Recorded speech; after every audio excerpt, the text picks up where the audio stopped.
Efectivamente, la idea de un aumento salarial, y sobre todo en este caso cuando estamos hablando del salario mínimo, que no representa realmente un salario global, ¿no? Que es otra de las grandes aspiraciones, porque eso va generando una discriminación que realmente es perversa, ¿no? Las personas sienten que cada vez le hablan del salario mínimo, pero los que han superado el salario mínimo pues no tienen ninguna compensación.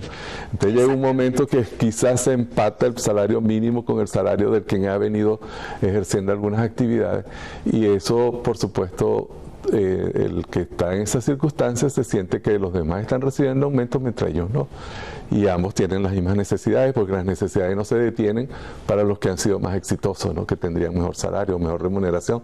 Eso es un poco, es exacto, un poco como introductorio, pero efectivamente, como usted lo explicaba, se habla de que el incremento salarial rebasa pues los más específicamente hay quienes hablan de 4.113, en el sentido de que se está considerando el salario mínimo más lo que se denomina el bono alimentario, que realmente es otra figura que no debe ser incorporada como salario mínimo porque también es diversificado. Te quiere decir que algunos llegarán al 4.113 como se plantea, pero otros no llegarán porque tendrán unos bonos diferenciados pues con respecto a lo que puede ser el bono máximo, ¿no? Es decir, están incluyendo en esta cifra que se está dando al país algo diferente al salario mínimo, podríamos verlo de esa manera, como lo que es el bono alimenticio. Algunas personas ganan el mínimo requerido por la ley, otras ganan el máximo. Eso dependerá del patrono en todo caso, ¿no? Sí, el patrono y el cumplimiento de la norma, Okay. porque eso está previamente establecido. Claro. Y entonces uno va a recibir el bono alimentario de acuerdo a un renglón y de acuerdo a unas condiciones que están ya previstas, ¿no? Entonces algunos tendrán un bono alimentario diferenciado a otros. Y eso es lo que hace que ese salario mínimo no sea un salario único, salario mínimo único, ¿no? Pero lo más grave, tomando en cuenta eso que le angustia a la gente, que es como usted lo planteaba al principio, primero el entusiasmo, que le crea expectativas a la gente, y eso tienen que ser muy cuidadosos. Los hacedores de políticas públicas no pueden crear expectativas falsas en los pobladores.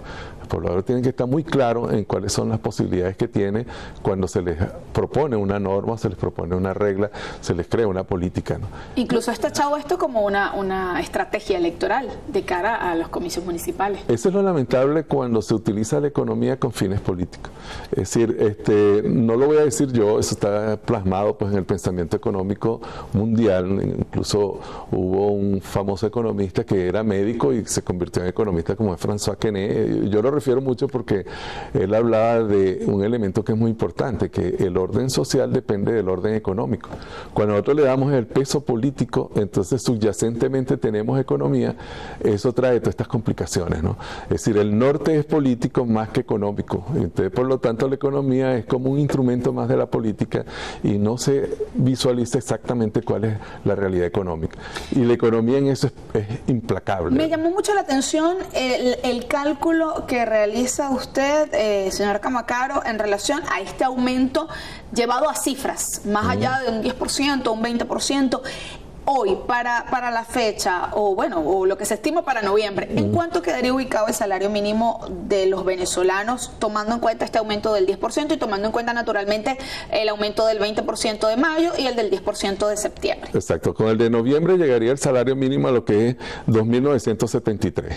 Okay. Si a eso le agrega el máximo de lo que es el bono alimentario, que serían 1.140, pues el total son 4.113. Ok, pero el salario sería 2.973, el salario mínimo neto, sin tomar en cuenta el tema del neto bono no, alimenticio. bruto.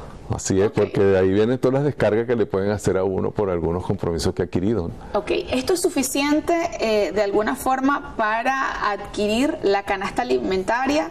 Esto, de alguna manera, con un salario mínimo, ¿cuánto de la canasta alimentaria puede comprar un venezolano? Bueno, si nos guiamos por algunos de los organismos especializados, entre ellos el SENDAS, nosotros sabemos que la canasta alimentaria, para no hablar de la canasta familiar o la canasta, digamos, básica, está en el orden de 4.500 bolívares. Entonces, quiere decir que ni el salario mínimo más el bono alimentario cubre en un individuo estamos hablando de un individuo, su cesta alimentaria. Claro, eso lo conducen y empiezan a explicar que en un hogar pues existe, aparte de el individuo, digamos, en el caso de Venezuela, que se habla que un hogar está conformado por 5 personas en promedio, se habla que 2 son económicamente activos. Entonces se asume que esos 2 están recibiendo ese salario mínimo más el bono alimentario. Eso le constituye pues en el orden de 8.000 bolívares. Pero cuando entonces eso nos conduce a ver cómo es la cesta básica familiar.